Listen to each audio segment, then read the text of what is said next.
introduction. Thank you very much, and good morning to everyone. As we begin our conference this morning, let us humbly ask the Lord and to Our Lady to protect us in our conference. In the name of the Father, and of the Son, and of the Holy Spirit, amen. Together, we turn to you for protection, Holy Mother of God. Listen to our prayers and help us in our needs. Save us from every danger, glorious and blessed Virgin. Amen. In the name of the Father, and of the Son, and of the Holy Spirit. Amen.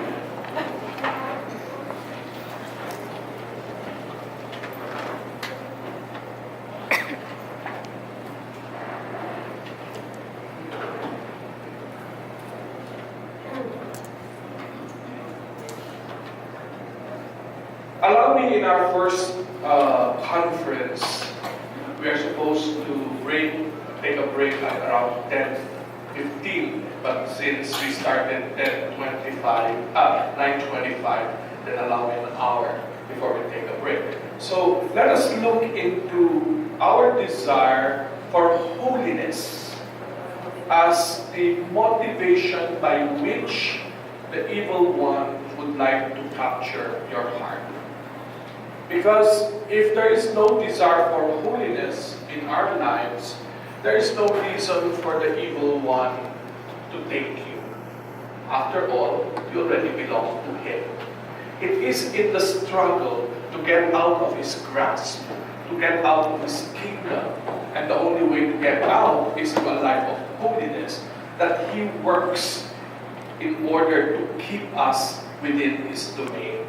And so, I'm putting this title, Capturing the Hearts of the Men and Women, on how the devil seduces and destroys us. It's important to see and understand the point of seduction, because it is in the seduction by which our hearts are captured.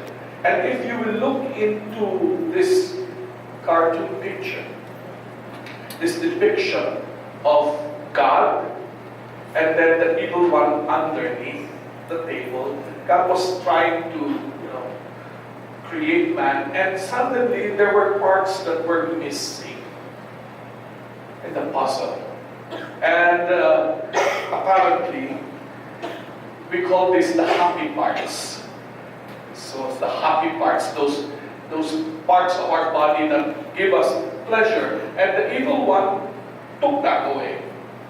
And that is how we would begin to understand exactly how the seduction is done. It is a seduction to pleasure.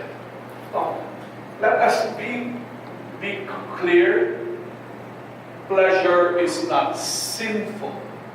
It's part of who we are. In fact, when we get to understand theologically, Adam and Eve in the garden never knew good and evil. They only knew the good that they experienced. And what is the good that they experienced in the Garden of Eden? They have food to eat, they have a place to stay, they are friends with everything that they see. There is no sickness, there is no death, there are no flies, no cockroaches to pester them. In other words, it's a wonderful life. It's a pleasant life. That is what they experienced. Pleasant life. That's the only thing that they knew as good. But then, the evil one wanted to capture that kind of weakness. Because the only thing that they knew was pleasant. That is for them the good. So the evil one told them that if you eat of the tree of the good of knowledge of evil, of good and evil, you will become like God. And therefore you will know good and evil. But mind you, they did not know what is good nor evil. They only knew the good that they experienced of the pleasant. And that is the reason why that in the temptation of the evil one, he started to say, if you eat of the fruit. So something that is symbolic, because they've been eating fruits. They've been eating things in the garden. And they know what it means to eat. and therefore what is pleasant. And yet, for them, it is this seduction that caused them to fall. And eventually, if we begin to realize it, it is also the seduction to pleasure in many of its forms that the devil is able to capture our hearts. But why does the devil want to capture our hearts? Well, because the nature of the devil is a nature of destruction. He is your number one terrorist, he is your number one criminal, he is your number one destroyer. Our Savior himself told us that the devil is a murderer from the beginning, and part and parcel of this style of murdering is that he tells lies. So as you can see, he was a murderer from the beginning and has nothing to do with the truth, because there is no truth in him. When he lies, he speaks according to his own nature, for he is a liar and the father of lies. So everything that he does is always masked with lies. Although there will be a portion of truth that we can perceive, and yet beneath that truth would be lies. So this is a case of a poisoned fruit. You may find in the story of Snow White and the Seven Dwarfs where the evil witch would put poison on the apple. That is precisely it. That is exactly what the evil one does. And so we understand that this evil one is one who infects others. From the book of first letter of St. John, he says, "He who commits sin is of the devil." A categorical judgment. He who commits sin is of the devil, period. It doesn't say venial sin, mortal sin. It just simply say, he who commits sin, because sin is a form of lawlessness. You see, according to the same book, everyone who commits sin is guilty of lawlessness or chaos, because sin is chaos. Why is it chaos? Because it puts a hedge, a destructive hedge, in the order that God intended creation to be. And what is that God's plan? That all His creation would come back to Him and be made perfect. And therefore sin would put a hedge on that, put a break, so that that part of creation would not continue. And hence, it is lawlessness. And therefore the Son of God came to us in order to destroy lawlessness, in order to restore us back to God, in order to create order in our lives. You know, when we meet people, one of those things that perhaps peeves you as human beings, as mothers, as husbands, etc., would be when you ask a person in the family, "Oh, bakit mo ginawa yan?" And if the answer is, "Wala lang, feel ko lang," that peeves you, right? Because there is no reason for the doing. And if you think that way, if you look at it from that purpose, that there is no purpose in the doing, feel lang niya. Why? Wala lang. And wisit yun. It destroys everything. And therefore, when you look at what the devil did, his purpose is to destroy God's intention in creation. And hence, Jesus' role is to restore back that reason, the reason of creation. And that is to bring you and me back to God. And so, let us see this destruction, the lawlessness as the antithesis of goodness. When God said, all is good, all is good. But then sin entered in the world because of the envy of the devil. And so look at what this good that God intended and what the evil one would do. And God said that it was good. There are four goods that you find here. The good of being, you exist. The good of purpose, there is a reason why you are there. And in order to achieve the purpose, there is a roadmap. Order. And we understand this clearly. You can never go to where you want if there are no roads. Order is an important component of living. And then, of course, providence. Providence here means God provides for everything that you need. So, if you make a journey, you get to understand what providence means. You must have a vehicle, and the vehicle must have fuel, and not only fuel, it must have water. You must have the brake check, the tires check. Everything is in order. The air conditioning is working, etc., etc. So you provide for the journey. So God provides for the journey. But the evil one, as lawlessness, destroys them. From existence, you have death or nothingness. And from purpose, you have hopelessness. So when you find a person that is in despair, in a state of despair, that is a state of hopelessness. There is no reason to continue. And so it's at the antithesis of God's purpose. And order, the antithesis would be chaos and division. And that is the reason why one of the signs that the devil is present in a community is division. And then, of course, providence. Providence that God provides, that God loves, that God gives. And what is the antithesis? Accusation. Misery. So when you're miserable, you have nothing. You feel you have nothing.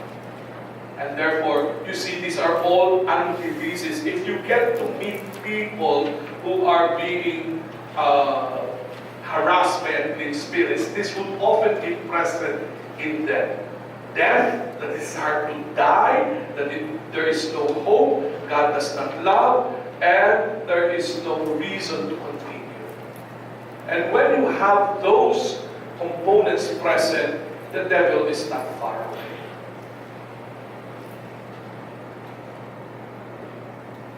We all understand temptation. But then let us look at temptation the way the devil sees it. The devil looks at temptation as an invitation. It's inviting you to join him in his rebellion. Join me. That's as simple as that. What is the rebellion of the devil? I will not serve God. And what is the temptation? Do not follow God. So, in other words, misery loves company. Join me. So, the purpose of temptation, in the manner of the devil's understanding, is to induce man to misuse his being a human being and to deny God his glory. The other one is to trick men to believe that the purpose of their being is in themselves, not in God. In other words, you put God as a third party, and nobody wants third parties. He is there, but he is not relevant to one's life. And the desire of human beings to become like God, independent of God, without God. So they want to decide their life independent of God. Where we ask God to approve our plans instead of saying, let us plan with God. You make plans first, and then you pray to the Lord, Lord, bless these plans. but you did not include him in the planning. So when you have a plan, everything is there. Lord, bless these plans, okay? So that is precisely it. Where you trick men to believe that the purpose of their being is in themselves and not in God, as they seek to become like God, or pleasing to God but without God. Entry point of temptation. According to St. James, each one is tempted when he is drawn away by his own desires.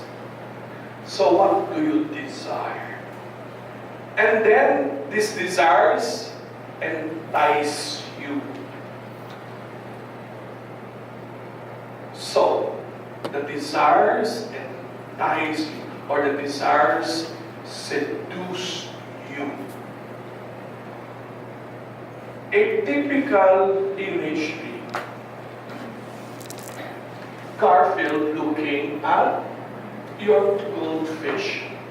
So do you think that Garfield looks at your goldfish and talks to your fish and says, "How beautiful you are"? No. What is in the mind of this cat looking at the fish, staring at the fishes?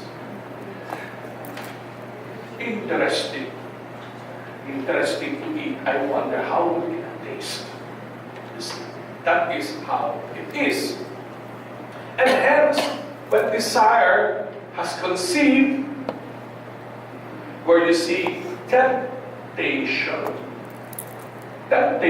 as temporary gain, where the effect is immediate in terms of what it seduces you, but the implications you do not see. So yesterday in our convent, we had a brother who celebrated his birthday, and the department where he works gave him lechon. So the community had lechon for lunch. And it was a Friday, so we should not be eating meat. But the father said, "What are we going to do with this lechon?" So anyway, let us dispense with the fasting over the abstinence, Friday abstinence of eating meat, let us take on the lechon. And so everybody went after the blessings, "Oh Lord," and then everybody stared at the lechon. And then of course, everybody is temptation. Why? Because no one among us is of teenage years. Every one of us is lipitor years. But yet, everybody's staring at that, trying to touch a little bit of this, a little bit of that, and somebody says, "Anyway, there's lipitor." There is temporary gain of eating the lechon. But then, of course, hello high blood, hello cholesterol, hello triglycerides. Good luck. Precisely. Because it's a temporary gain, it eventually will give birth to sin, and sin, when it is full-blown, brings forth death. When you think about Adam and Eve, when the serpent told her, "If you eat this fruit, you will become like God and you will know good and evil." But they did not know the moment they ate of the fruit of the tree, the first thing that they recognized was what? If you remember. Not shame. That they were first naked. That they were first naked. And of course, from nakedness, you understand now the idea of shame. That they started to cover themselves. And as you said, now malice, which they did not have previously. So the understanding of good and evil for Adam and Eve at the moment that they ate of the fruit is an experience of good and evil. Unlike God, whose understanding of good and evil is that He is supreme good, and outside of Him, there is nothingness.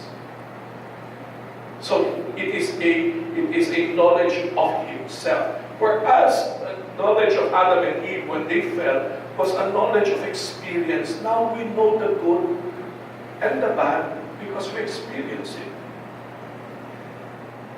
There's always the promise. When we are sick, I will take good care of myself. But before, when we were healthy, we never thought about Him. So, how does desire grow? How does desire grow? By dwelling on the image. By dwelling on the image. And when we talk about image, we talk about imagination.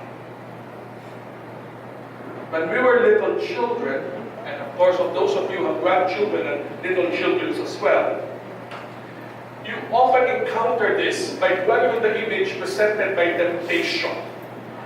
You know, there's always a monster under the bed. You open the lights, there's none, and say, there's nothing here, no, there is something there. And you describe how that monster looks like. And it terrifies the child. So what is the terror that comes in? Therefore, the demons are able now to confuse us of what is good. The first thing is confusion. And then from confusion, it brings a spiritual blindness. We can no longer see the good. We are confused whether God really loves us, even though we have received so many blessings from the Lord. But there is this always experience in our lives where we now get confused and we question. And that questioning creates spiritual blindness because we do not remember or we do not see the kindness of the Lord that we have experienced in the past. And because we now have spiritual blindness, we start to have lack of faith. And lack of faith will create fear. You are now afraid. We Filipinos have this crazy fear through our superstitions.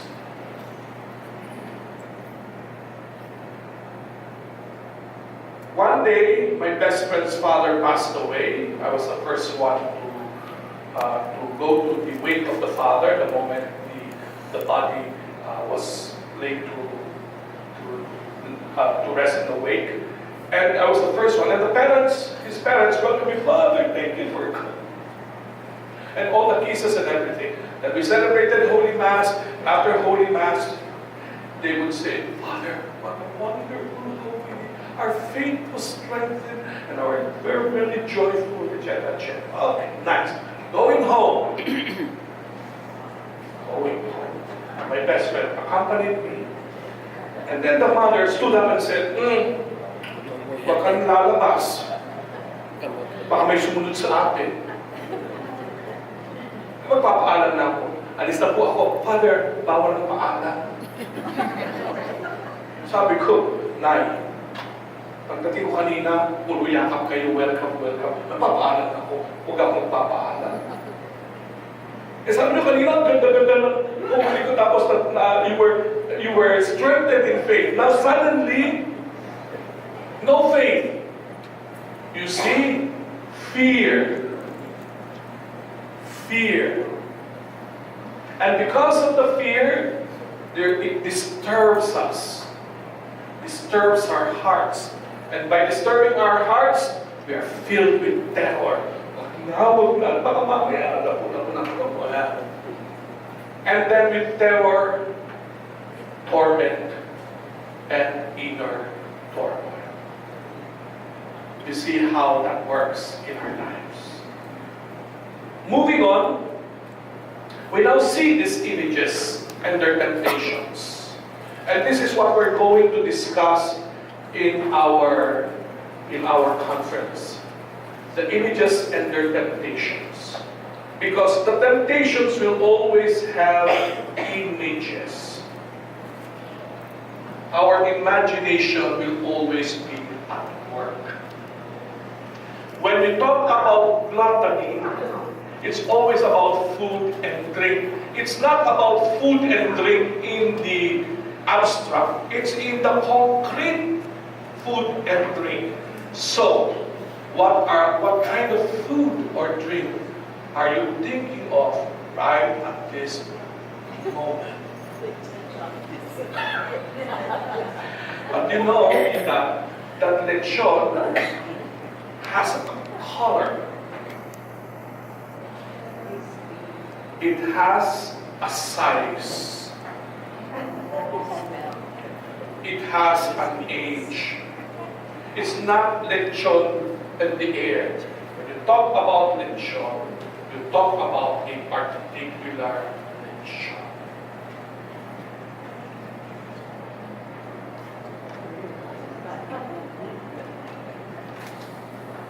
The lechon that you remember, it means it's concrete. When I was in high school, I would take the jeep and the bus going to school. And sometimes, there would be this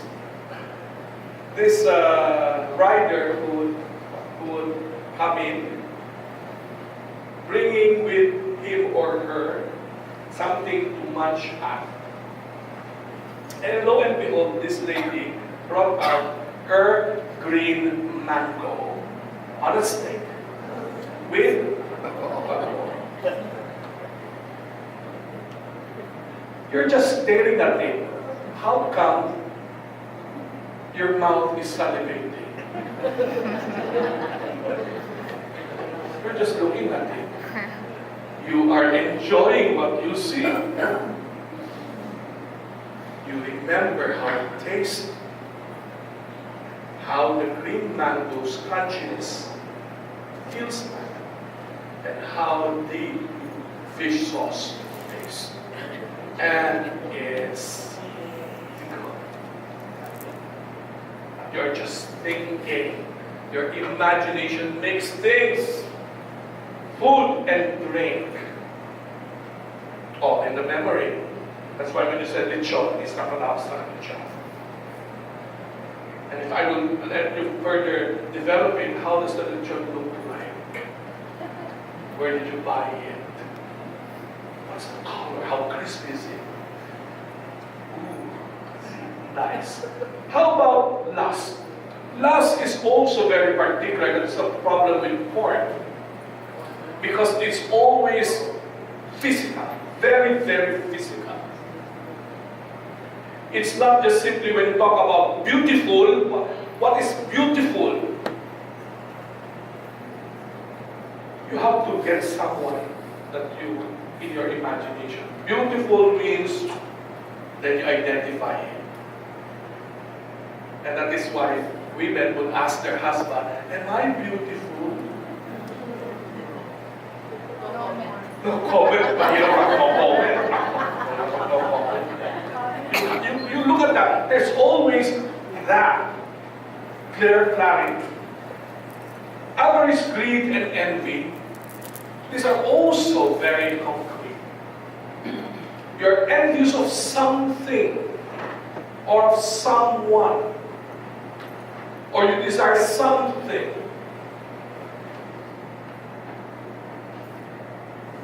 Sadness, we understand sadness. How does sadness feel like? Anger, again. We know this in our experience as human beings. Huwag mong mabanggit-banggit yung pangalan na yan. Kasi pag binanggit yung pangalan nakatikit sa mukha. At yung mukha nakatikit sa ginawa. Therefore, we have those. And in fact, we use terms. We have terms of endearment when we are angry. Impacto, bruha, demonyo. Pag-iisip mo, demonyo, ano yung demonyo? Kapit bahay namin.